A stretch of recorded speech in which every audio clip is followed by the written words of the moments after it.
So why do you think God wants your first fruits? You know, your firstborn, the best of the best. He wants the best crops, all of that stuff. Thou shalt not delay to offer the first of thy ripe fruits, and of thy liquors, the firstborn of thy sons shalt thou give unto me. It's because the first fruits are corruptible. Sanctify unto me all the firstborn. Why? So he can cleanse the corruptible out of it. You see here the word sanctify, to consecrate, sanctify, set apart, make holy, to be clean. You see, in the beginning, God created heaven and earth, and it was corrupted by Lucifer and his angels who fell. In the beginning, at the beginning of the Bible, you click on it, it says here, choice part, the first in place in time, order, or rank, specifically a first fruit. That's why God's creating a new heaven and a new earth. That's Jesus' inheritance. The second born, but his only son. You get it? And we will share in his inheritance by being in him. Remember that God made Lucifer beautiful.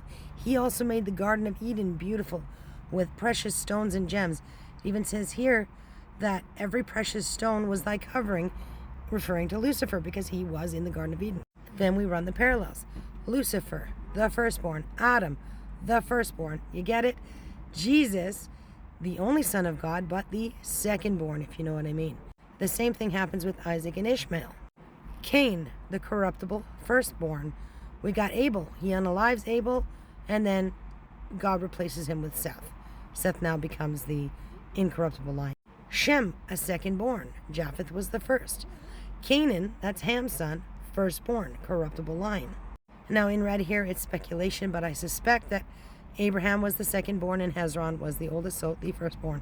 We already talked about Ishmael and Isaac. Jacob and Esau. Esau, corruptible line. Jacob, the secondborn. Now remember that there's a firstborn blessing, and thankfully it usually passes on to the secondborn.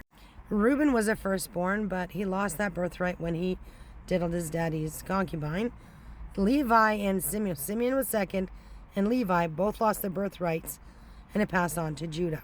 You know, because of the thing that happened in Shechem. Well, anyways. Then we have Perez and Zerah, the twins of Tamar's. Zerah, his hand came out first. The red ribbon was tied around his wrist. Then he pulled it back, and Perez officially came out first, but Perez being the second born.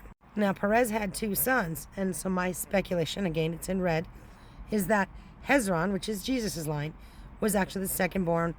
They were young. He would have been, when they went into Egypt, like a year and maybe a few months. So there is room for Hamul to have been the firstborn. Now let's look at Moses and Aaron. Aaron was the firstborn, but guess what?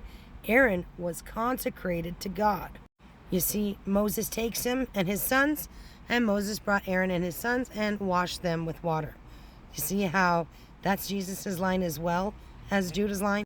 Because that firstborn status of being corruptible was washed clean. So that's why God wants your first fruits.